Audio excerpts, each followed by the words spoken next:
जय हिंद everyone who are present over here. जो ये वीडियो को देख रहा है, जय हिंद सभी को।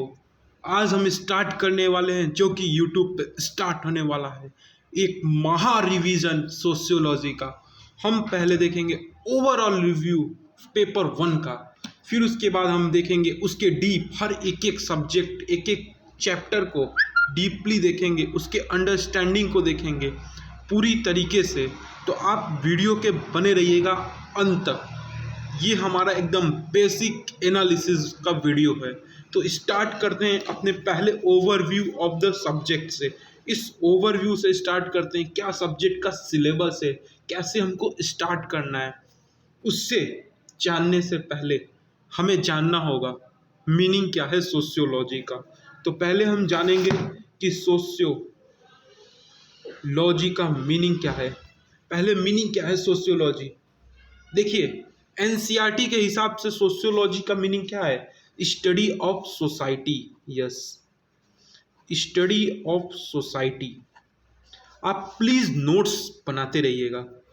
स्टडी ऑफ सोसाइटी ये एनसीईआरटी के हिसाब से है डिफिनीशन, कि जो सोसाइटी को स्टडी करे, जाके वहाँ पर देखे, ऑब्जर्वेशन करे, अपना एक्सप्लेनेशन देखे वहाँ पे, तो उसे ये एनसीईआरटी का डेफिनेशन है, जो कि एनसीईआरटी बोलता है स्टडी ऑफ सोसाइटी। फिर क्या हुआ? कुछ डेवलप हुआ, कुछ थिंकर आए, फिर उसके बाद हमारा डेवलप हुआ क्या? सोशियोलॉजी का meaning science of society. Yes, जो साइंस ऑफ सोसाइटी फिर धीरे धीरे डेवलप हुआ कि सोशियोलॉजी का जो इवोल्यूशन है ना, वो इसी टर्म से स्टार्ट हुआ है, हमारे साइंस ऑफ सोसाइटी से। देखिए, सोशियोलॉजी से पढ़ने से पहले आपको कुछ फंक्शनल प्री रिक्विजिटिव जानना होगा कि क्या हमको अपने बेसिक नोशन को साइड करना होगा। उसके लिए आपको जानना होगा पहले फंक्शनल प्री रिक्विजिटिव। आप पूछेंगे सर ये होता क्या है? देखिए, कोई भी चीज को आप स्टडी करने जा रहे हैं, उससे पहले उसके क्या डूज और डोंट्स है, उसको प्लीज स्टडी कीजिए कि उसमें क्या आपको करना है और क्या नहीं करना है। तो इसलिए सोशियोलॉजी जब आप स्टार्ट करने जा रहे हैं तो प्लीज अपने डूज और डोंट को ध्यान से सुन लीजिए। पहला हमारा है डोंट्स, कि आप क्या काम नहीं करेंगे इस सब्जेक्ट को पढ़ते समय। CSK, यस, आपने सही सुना, ये चेन्नई सुपर किंग नहीं, common sense knowledge. Common sense knowledge, yes. Common sense knowledge होता क्या है? पहले देखिए, कॉमन सेंस नॉलेज जैसे एक एग्जांपल देते हैं आपको। जैसे आप सोचिए, वोमेन क्यों सोसाइटी में वीक हैं? तो इसके कई लोग कई सारे रीजन देंगे। कोई कहेगा फिजिकली वीक हैं, कोई कहेगा वो खुद ही नहीं निकलना चाहती बाहर, कोई कहेगा हम एम्पावर नहीं कर रहे हैं। तो ये क्या हुआ? ये एक प्रकार का कॉमन सेंस नॉलेज ही हुआ। तो उसे हम बोलेंगे common sensical knowledge. Common sensical knowledge जैसे हुआ आपका एक हैबिचुअल, जो आपका हैबिट में आता है। एक हैबिचुअल जो होता है ना, जो हमारे एक आदत सा बना होता है, वो हमारे कॉमन सेंसिकल नॉलेज होते हैं। दूसरा एग्जांपल देते हैं, जैसे बारिश आ रहा है, आप अम्ब्रेला लिए हुए हो, उस अम्ब्रेला को लगा लिए। या तो एग्जांपल उस अम्ब्रेला का और क्या यूज हो सकता है? कोई को धूप एकदम कड़ी सी लग रही है, वो अम्ब्रेला यूज कर लिया। तो ये कॉमन सेंसिकल नॉलेज है। तो सोशियोलॉजी को पढ़ने से पहले आपको अपने इस CSK को साइड रखना होगा, साइड रखना होगा। क्यों? अगर सोशियोलॉजी का बात करें तो इसमें एक व्यक्ति आता है मार्क्स। अधिकतर लोग इसको कैसे देखते हैं?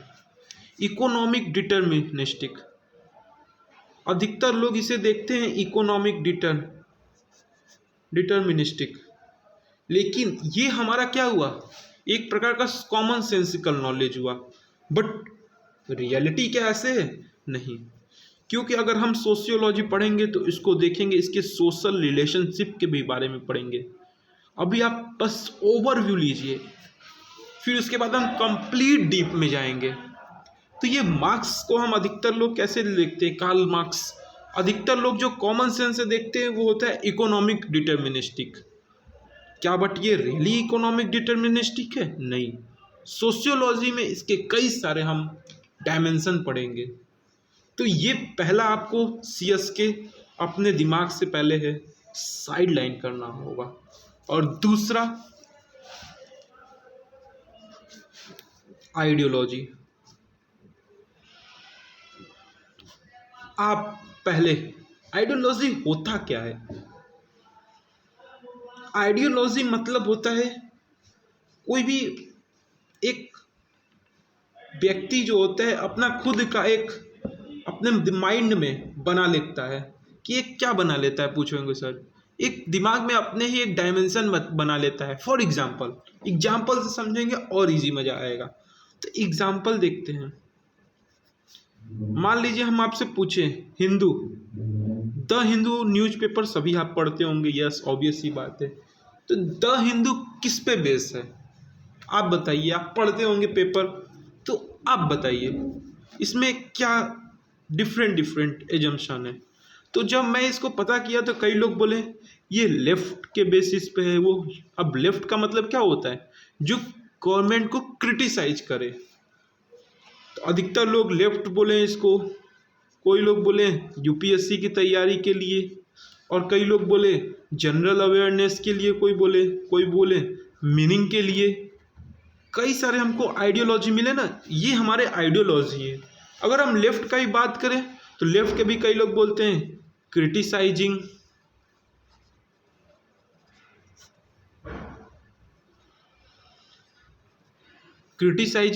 द पहला गवर्नमेंट को। दूसरा कई लोग बोले प्रो लेबर आइडियोलॉजी है ये।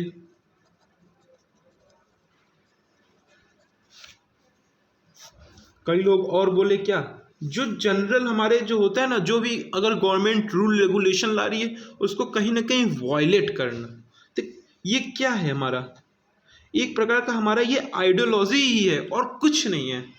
तो आइडियोलॉजी को आपको क्या करना होगा, साइड करना होगा। तो आपको जब भी सोशियोलॉजी, हमारा जो टर्म है ना सोशियोलॉजी, वो यूनिवर्सलिटी नहीं है। Sociology is not universality. Yes, point आप एक पॉइंट आप लिखते रहिएगा। देखिए मैं आप इसीलिए आपके पहले चाहता तो पहले भी नोट बना देता, लेकिन कोई मतलब नहीं होता।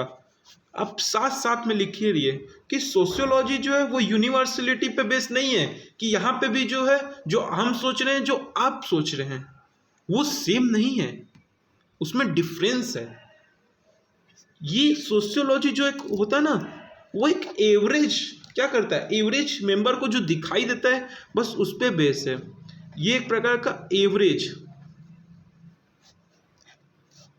ये एवरेज जो पर्सन होते हैं, जो एवरेज मेंबर को दिखाई देते हैं, वो होता है हमारा ये।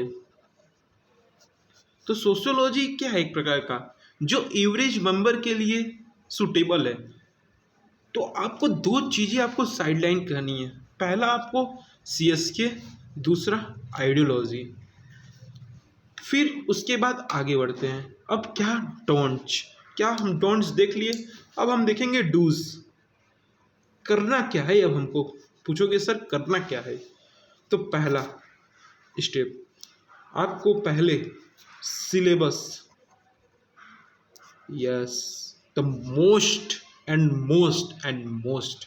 important thing, you have to take your syllabus in front of wherever you are study. yes, sociology में सिलेबस आपको जानना बहुत इम्पोर्टेंट है, क्योंकि उसमें क्या होता है, एक इंडल्जिंग होता है। जैसे एक एग्जांपल देते हैं, आपके पेपर 1 में टॉपिक आता है पावर एंड पॉलिटिक्स। इसमें आपको सोशल चेंज भी पढ़ना पड़ता है, इसमें आपको पॉलिटिक्स भी देखना पड़ता है, और यही सेम चीज़ आपके पेपर 2 में भी आता है। डेमोक्रेसी, सिटीजनशिप, ये सब टॉपिक क्या है, इंटर रिलेट है। ये फर्स्ट वाले में ही आएगा आपके पावर पॉलिटिक्स। तो आप इसमें जानेंगे, अगर नहीं सिलेबस जानते रहेंगे तो क्या हो जाएगा, कहीं ना कहीं आपको वायलेशन आएगा कि आप कैसे उस दोनों को बैलेंस करें। इसलिए आपको सिलेबस जानना बहुत ही इम्पोर्टेंट है। उससे क्या होता है ना, आप कंपार्टमेंटलाइज कर लेते हैं कि जानते हैं ये चीज़ हमारे इसके बेसिस है, ये चीज़, ये टॉपिक हाँ इससे रिलेटेड है। आप एक रिलेट कर पाते हो उस चीज़ों को, आप क्या अपने आप से एब्जॉर्ब कर पाते हो।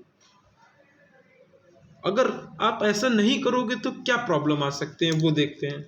पहला प्रॉब्लम आ सकता है आपका इंटीग्रेशन का। यस,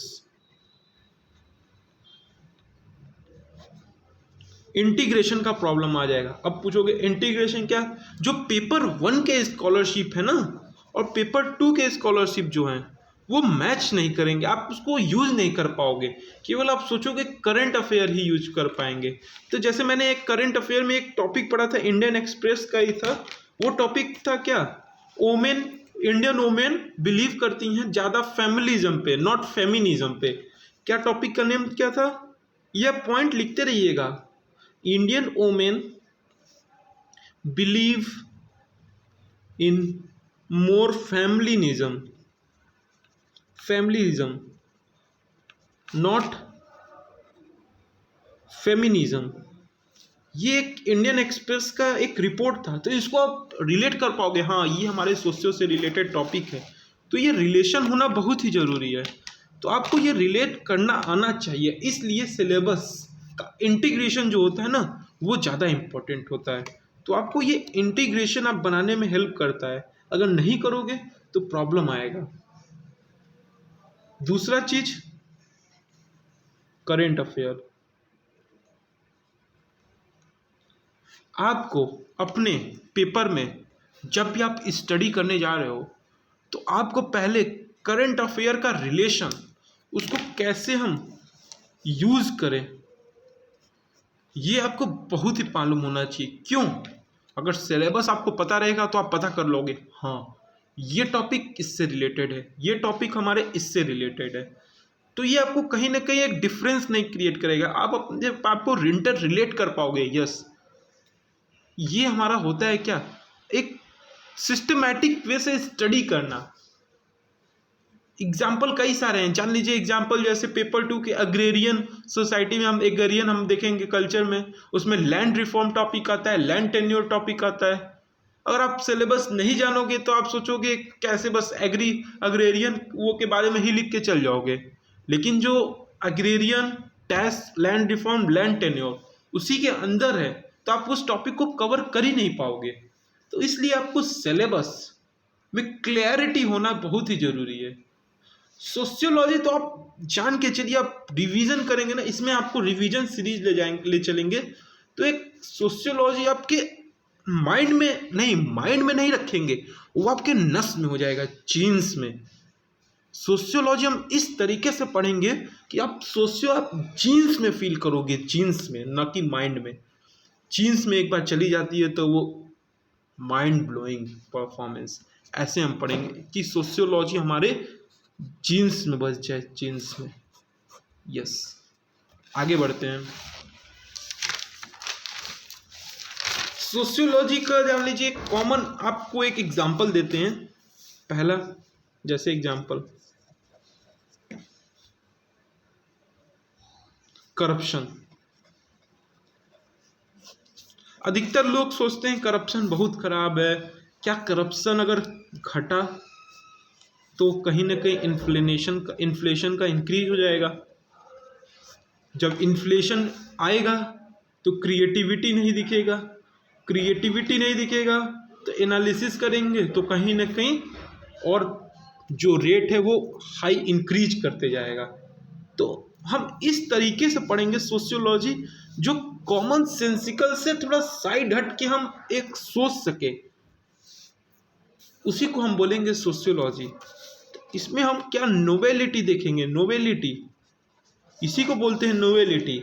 जब क्या आपका क्रिएटिविटी है, क्या आपका इनोवेशन है, ये सारा चीज हम इसी में देखेंगे। सोशियोलॉजी आपको समझिए एकदम जीन्स में बसा देंगे। तो ये हम स्टार्ट करते हैं हम कुछ आगे। तो सोशियोलॉजी को जो हम पढ़ेंगे अभी ना, वो हम डिफरेंट डायमेंशन से पढ़ेंगे यार। एग्जाम्पल आपको देख के समझाते हैं। मान लीजिए आप, एग्जाम्पल है डेमोक्रेसी। अब डेमोक्रेसी पढ़ा होगा, अब डेमोक्रेसी में कई सारे हम डायमेंशन से देखेंगे। कैसे डायमेंशन, जैसे इम्प्रूवमेंट कैसे कर सकते हैं, मीनिंग क्या है इसका, मोटिव क्या है इसका, इसके इम्पोर्टेंस क्या है, इसके आपके मूवमेंट क्या कौन कौन से हैं, इसका हिस्ट्री क्या है, इसका आइडियोलॉजी क्या है। तो ये देख रहे हैं, broad broad broad broad broad sociology आप जान लीजिए अगर पढ़ रहे हैं तो। ये आपके जो डायमेंशन है ना, सोचिए ये सारा डायमेंशन आपके माइंड में बस जाएगा। सोचिए हम इस तरीके से पढ़ेंगे। तो सोशियो का समझिए स्टार्टअप कैसे होता है। अभी टॉपिक का स्टार्ट नहीं हुआ है, बस उसको सोशियोलॉजी का एक ओरिएंटेशन प्रोग्राम चला रहे हैं आप, समझिए हम कि क्या क्या उसमें हमको करना है और क्या क्या नहीं करना है, और कैसे सोशियोलॉजी का एवोल्यूशन हुआ। तो सोशियोलॉजी का जो अधिकतर कहा जाता है, जो सोशियोलॉजी आया है हमारे यहाँ, वो 18th सेंचुरी में आया है। 18th century. आप पूछेंगे सर क्या इससे पहले सोसाइटी पढ़ा नहीं जाता था? पढ़ा जाता था, इससे पहले भी पढ़ा जाता है, लेकिन स्ट्रक्चर नहीं था। अगर 18th सेंचुरी के बिफोर का बात करें तो स्ट्रक्चर का नामो निशान नहीं था। तो सोशियोलॉजी धीरे धीरे धीरे धीरे डेवलप हुआ, क्रिटिसाइज हुआ कई लोग का, फिर उससे क्या हुआ, हमारा डेवलप हुआ सोशियोलॉजी।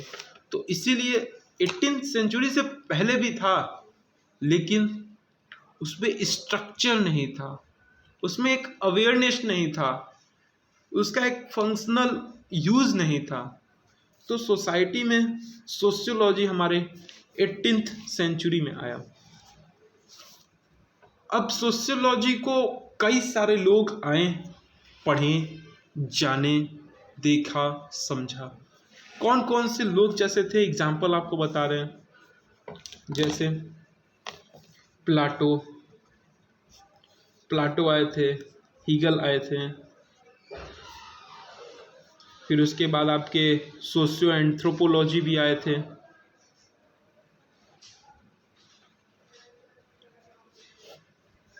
एंथ्रोपोलॉजी में मान लीजिए एग्जाम्पल ले लेते हैं मुनरो का, मुनरो साहब आए थे, वो देखें। फिर उसके बाद कई सारे साइकोलॉजी भी आए थे। यस, तो ये डिफरेंट डिफरेंट डायमेंशन से पढ़ना। सोशियोलॉजी में 18th सेंचुरी में ये सारे लोग आए, देखें, जाने और समझे। इससे पहले भी आए थे, जैसे जो हम जिसको बोलते हैं ना, जो कॉन्सेप्ट दिया हमारा किसका, जो कॉन्सेप्ट दिया हमारा 13th सेंचुरी में सोशियोलॉजी का, वो कौन थे, इब्न खालदून। यस, इन्होंने अपने एक मसीहा, नाम है एब्सिहा, मसीहा नहीं सॉरी, एब्सिहा में, मुकदमा में, जैसे वहाँ पे उनको एक टर्म डिफाइन किए थे, वो मुकदमा, उसमें सोशियोलॉजी का उन्होंने टर्म दिया था, उसी में सोशियोलॉजी। तो इसलिए सोशियोलॉजी 13 में था, सोसाइटी को पढ़ा जाता था, लेकिन वो उस तरीके से नहीं पढ़ा जाता था।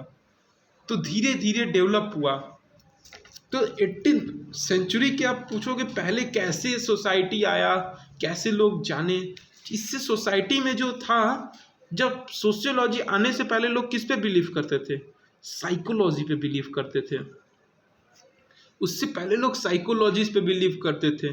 फिर 18th सेंचुरी बाद क्या हुआ, सोशियोलॉजी आया। ये आपका बिफोर 18th सेंचुरी है और ये आपका 18th सेंचुरी है। फिर ये इन दोनों बीच में लोगों ने समझा कि ये दोनों लोग तो मिल के सोसाइटी ही पढ़ रहे हैं, कोई डिफरेंस तो है नहीं। तो इससे क्या हुआ, इन्होंने रिबेल करना स्टार्ट कर दिया कि ये कैसे सोशियोलॉजी आया। तो वो कहीं ना कहीं लोगों को पता चला कि साइकोलॉजी सोसाइटी को भी पढ़ता है और सोशियोलॉजी वो भी हमारा सोसाइटी में हो पढ़ता है। तो कहीं ना कहीं ये जो डेवलपमेंट है सोशियोलॉजी का ना, वो हर डायमेंशन से हुआ है, सभी चीज़ों को एनालिसिस किया गया है।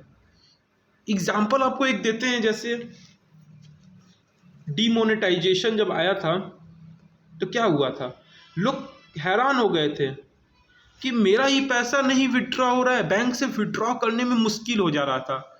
तो उससे पहले क्या था, आराम था, आपको आराम से जाते थे, पैसे लेते थे। ठीक वही कॉन्सेप्ट कहाँ यूज होता है, सोशियोलॉजी में। 13th सेंचुरी में आराम था, आराम से जो चल रहा है, जो चले आ रहा है। लेकिन उसमें बात क्या हुआ, लोगों के 18th सेंचुरी में, 13th सेंचुरी में सोशियो में क्या था, रेस्ट टाइप का था। 13 से लेके बिफोर 18 क्या था, एकदम आराम से जिंदगी था। लेकिन धीरे धीरे डेवलप हुआ, 18th सेंचुरी आया और इसमें क्या क्रिएट हुआ, क्योज। और क्योज आना स्टार्ट हुआ, डिसिप्लिन तब जनरेट होना स्टार्ट हुआ। तो उसके बाद क्या हुआ, साइंटिफिक कनेक्शन दिए हम। जब क्योज आया तो हम उसको साइंटिफिक कनेक्शन दिए सोशियोलॉजी को। आप बोलेंगे सर क्यों साइंटिफिक कनेक्शन दिए? यस, साइंटिफिक कनेक्शन देना जरूरी था। क्यों? क्योंकि उस समय साइंस पे ही लोग विश्वास करते थे, उसी को मानते थे, तो वो बिलीव करते थे साइंटिफिक कनेक्शन में। तो इसलिए जो हम डिफिनीशन देखे थे ना, साइंस ऑफ सोसाइटी, यस, इससे क्या होता है, डिसिप्लिन क्रिएट होता है, माइंड में चलता है। इसलिए हमारे अंदर जो इसको साइंटिफिक कनेक्ट करते हैं। तो ये हमारा ओवरव्यू रहा। इस वीडियो में आपको ओवरव्यू दिए कि सोशियोलॉजी क्या होता है, कैसे डेवलप हुआ। अब हम अपने नेक्स्ट लेक्चर में देखेंगे पहला पेपर 1 का पहला टॉपिक, जो पहला चैप्टर है, sociology the discipline as a discipline. उसमें हम देखेंगे कंप्लीट उसका। पहले हम सिलेबस देखेंगे कि सिलेबस में क्या आता है, क्या उसके पार्ट है, फिर उसको हम आगे उसी को पढ़ेंगे। ऐसे हमारा कंटिन्यूटी रहेगा। पहले हम क्या देखेंगे, सिलेबस, फिर उसके बाद हम देखेंगे उस सब्जेक्ट के बारे में, उस चैप्टर के बारे में कंप्लीट डीपली देखेंगे। तो आप इस महा रिवीजन को, सीरीज को आप एकदम समझिए कि ये महा रिवीजन तो है ही, उसके साथ साथ क्या है, हमारे माइंड को बूस्टअप कर देगा। जो आप पढ़े रहेंगे उससे अलावा भी कई सारे पॉइंट आपको दायरे दिखेंगे। तो आप वीडियो को प्लीज सभी देखिएगा, आपका ये जो कॉमन सेंस नॉलेज है वो स्ट्रांग हो जाएगा। थैंक यू, जय हिंद।